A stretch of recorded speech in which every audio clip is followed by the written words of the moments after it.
कौसल्या सुप्रजा रामपूर्वा सन्ध्या प्रवर्तते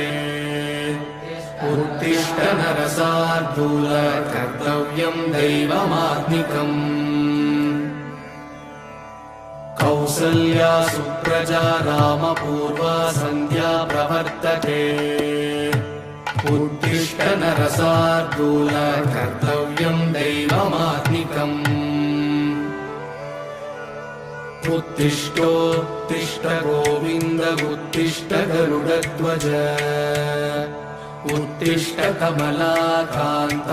त्रैलोक्यम् मङ्गलम् कुरु मातः समस्त जगताम् मधुकैटभारे वक्षो विहारिणि मनोहर दिव्यमूर्ते श्रीस्वामि निःश्रित जनप्रिय दानशीले श्रीवेङ्कटेश दयिते तव सुप्रभातम् तव सुप्रभातमरविन्दलोचने भवतु प्रसन्नमुखचन्द्रमण्डले विधिशङ्करेन्द्रवनिताभिरर्चिते वृषशैलनाथ दयिते दयानिधे अत्र्यादिसप्तऋषयः समुपास्य सन्ध्या आकाशसिन्धुकमलानि मनोहराणि आदाय पादयुगमर्चयितुम् प्रपन्नाः शेषाद्रिशेखर विभो तव सुप्रभातम् पञ्चाननाब्जभव षण्मुखवासवाद्याः त्रैविक्रमादिचरितम् विबुधास्तु वन्दी भाषापतिः पठति वासरशुद्धिमारात् शेषाद्रिशेखर विभो तव सुप्रभातम् लिकानाम् आवादिमन्दमनिलः सह दिव्यगन्धैः शेषाद्रिशेखर विभो तव सुप्रभातम् उन्मील्यनेत्रयुगमुत्तमपञ्जरस्ताः पात्रावशिष्टकदलीफलपायसानि भुक्त्वा सलीलमथकेलिसुखाः पठन्ति शेषाद्रिशेखर विभो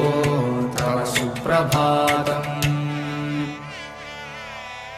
तन्त्री प्रकर्ष मधुरस्वनया विपञ्च भृङ्गावली च मकरन्दरसानुविद्धजङ्कारगीतनिनदैः सह सेवनाय निर्यात्युपान्तसरसी कमलोधरेभ्यः शेषाद्रिशेखर विभो तव सुप्रभातम् श्रीमन्नभीष्टवरदाखिललोकबन्धो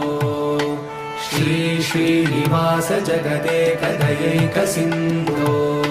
श्रीरेवतागृहभुजान्तर दिव्यमूर्ते श्रीवेङ्कटाचलपते तव सुप्रभातम् श्रीमन्नभीष्टवरदाखिललोकबन्धो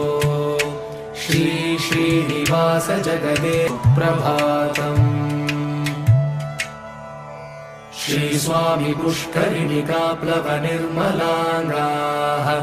श्रेयोर्गिनो हरविरिञ्च सनन्दनाद्याः द्वारे वसन्ति वरवेत्र हतोत्तमाङ्गाः श्रीवेङ्कटाचलपते तव सुप्रभातम् श्रीशेषशैलगरुडाचल वेङ्कटाद्रिनारायणाद्रिवृषभाद्रिवृषाद्रिमुख्या आख्यां त्वदीयवसतेरनिशं वदन्ति श्रीवेङ्कटाचलपते तव सुप्रभातम् सेवा पराशिव सुरेश कृशानुधर्म रक्षोऽम्बुनाथ पवमानधनादिनाथाः भद्राञ्जलि प्रविलसन्निज शीर्षदेशाः श्रीवेङ्कटाचलपते तव सुप्रभातम् धाटेषु ते विहगराज मृगाधिराज नागाधिराज गजराज हयाधिराजाः स्वस्वाधिकारमहिमाधिकमर्दयन्ते श्रीवेङ्कटाचलपते तव सुप्रभातम्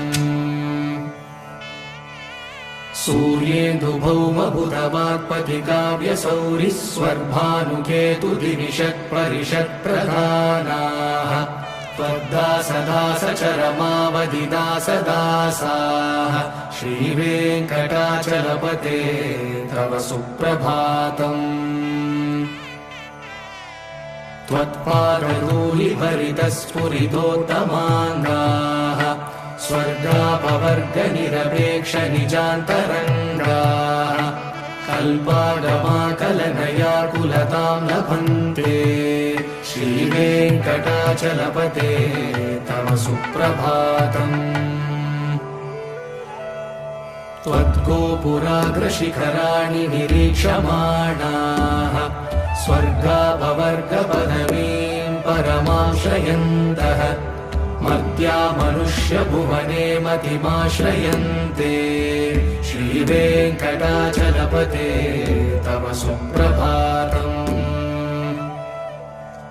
ते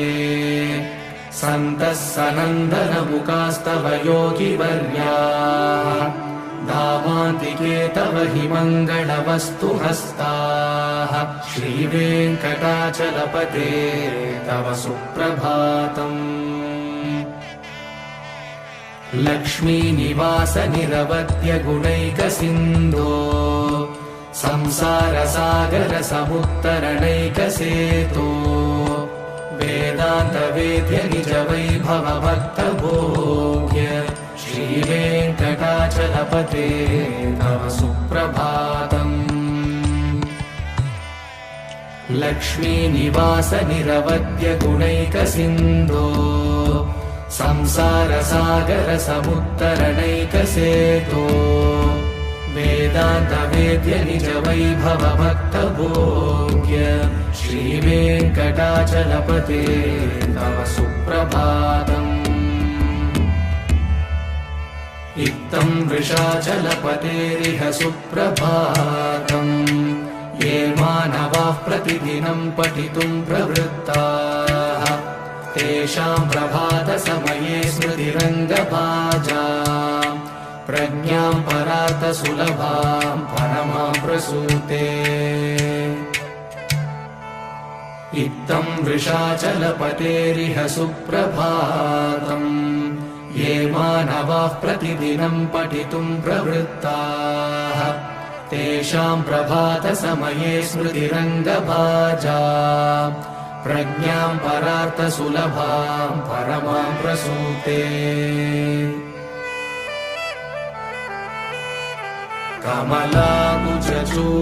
कमलाकुचूषुककुङ्कुमतो नियतारुणितातुलनीलतनो कमलायतलोचनलोकपते विजयी भव वेङ्कटशैलपते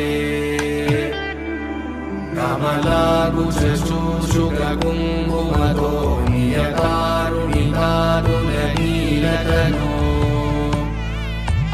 कमलायतलोचनलोकपते विजयी भव वेङ्कटशैलपते सचतुर्मुख षण्मुख पञ्चमुख प्रमुखाखिल दैवतमौलिमलसारणिधे परिपालय मां वृषशैलपते अतिवेलदया तव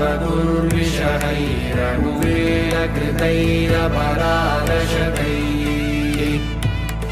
भरितं त्वरितं वृषशैलपते परया कृपया परिपाहि हरे अधिवेङ्कटशैलमुदारमते जनताभिमतादिगदानरता परदेवदयारहितानि रमयि कमलारहितानवरं कलये कलवेणुरवावशको भवतु प्रभो वेङ्कटेश अज्ञानिना मया दोषान् शेषान् विहितान् हरे क्षमस्वत्वं क्षमस्वत्वं शेषशैलशिखामणे अज्ञानिना मया दोषान् शेषान् विहितान् हरे क्षमस्वत्वं क्षमस्वत्वं शेषशैलशिखामणे ईशानां जगतोऽस्य वेङ्कटपतेर्विष्णोर्परां प्रेयसीं तद्वक्षस्थलनित्यवासरसिकां तक्षान्तिसंवर्धिनी पद्मालङ्कृतपाणिपल्लवयुगां पद्मासनस्तां श्रियम् वात्सल्यादिगुणोज्ज्वलां भगवतीं वन्दे जगन्मातरम् ईशानां जगतोऽस्य वेङ्कटपतेर्विष्णोर्परां प्रेयसीं तद्वक्षस्थलनित्यवासरसिकां तक्षान्तिसंवर्धिनी पद्मालङ्कृतपाणिपल्लवयुगां पद्मासनस्तां श्रियम् वात्सल्यादिगुणोज्ज्वलां भगवतीं वन्दे जगन्मातरम् श्रीमन्कृपाजलनिधे श्रितसर्वलोकः सर्वज्ञशक्तनथवत्सल सर्वशेषिन् स्वामिन् सुशीलसुलभाश्रितपारिजात श्रीवेङ्कटेश शरणं शरणं प्रपद्ये श्रीमन्कृपाजलनिधे श्रितसर्वलोकः सर्वज्ञशक्तनथवत्सल सर्वशेषिन् स्वामिन् सुशीलसुलभाश्रितपारिजात श्रीवेङ्कटेश शरणं शरणं प्रपद्ये आनूपुरार्पितसुजातसुगन्धिपुष्पसौरभ्यसौरभकरौ समसन्निवेशौ सौम्यौ सदानुभवनेऽपि नवानुभाव्यौ श्रीवेङ्कटेश शरणं शरणं प्रपद्ये सद्यो विकासि समुदित्वरसान्द्रनागसौरभ्यनिर्भरसरोरुहसाम्यवार्ताम् सम्यक्षु साहसपदेषु प्रपद्ये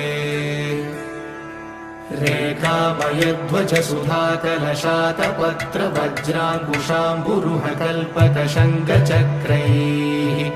भव्यैरलङ्कृतकलौ परतत्त्वचिह्नैः श्रीवेङ्कटेश शरणं शरणं प्रपद्ये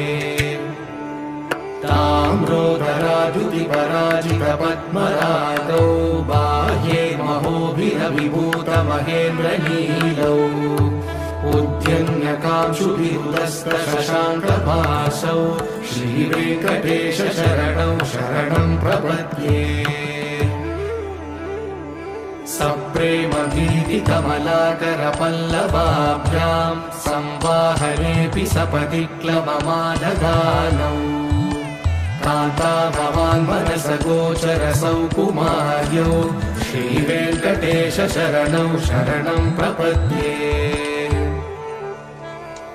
लक्ष्मीमहीतदनुरूपनिजानुभावनीलादिदिव्यमहिषीकरपल्लवानाम्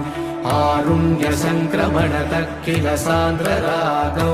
श्रीवेङ्कटेश शरणं शरणं प्रपद्ये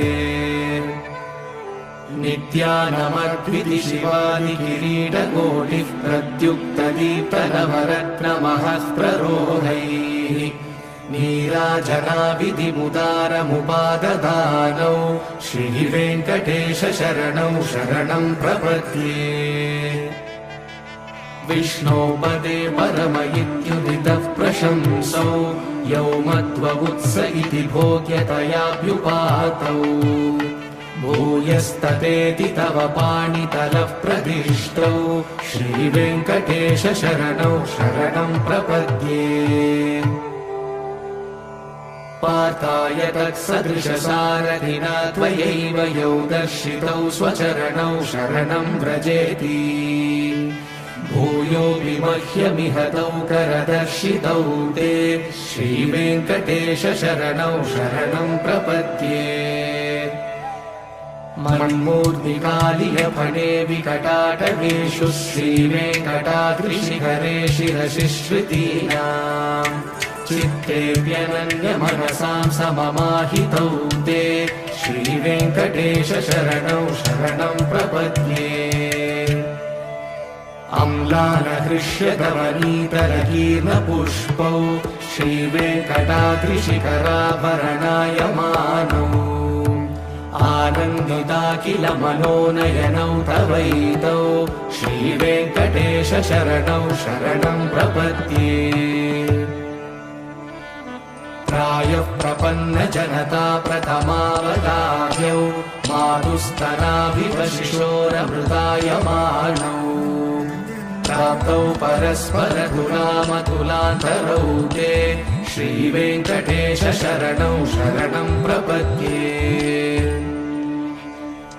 सत्त्वोत्तरैः सततसेव्यपदाम्बुजेन संसारतारकदयाग्रगृगञ्जलेन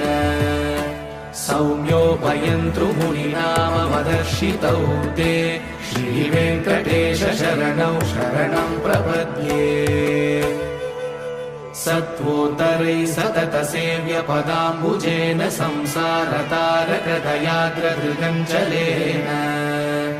सौम्योपयन्तृमुनिनामवदर्शितौ ते श्रीवेङ्कटेश शरणौ शरणं प्रपद्ये श्रीशश्रिया घटिकया त्वदुपाय भावे प्राप्ये त्वयि स्वयमुपेयतया विश्वं वेङ्कटेशाय मङ्गलम् सद्भूषाम्बरहेतीनां सुषमावहमूर्तये सर्वार्तिशमनायास्तु वेङ्कटेशाय मङ्गलम् श्रीवैकुण्ठविरक्ताय स्वामि पुष्करिणीतटे रमया रममाणाय वेङ्कटेशाय मङ्गलम् श्रीवैकुण्ठविरक्ताय स्वामि पुष्करिणीतटे रमया रममाणाय वेङ्कटेशाय मङ्गलम् श्रीमत्सुन्दरजामातु श्रीनिवासाय मङ्गलम् श्रीमत्सुन्दरजामातु मुनिमानसवासिने सर्वलोकनिवासाय श्रीनिवासाय मङ्गलम्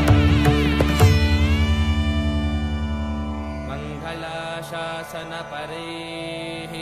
मध्वाचार्यपुरोगमैः सर्वैश्च पूर्वैराचार्यैः सत्कृतायास्तु मङ्गलम्।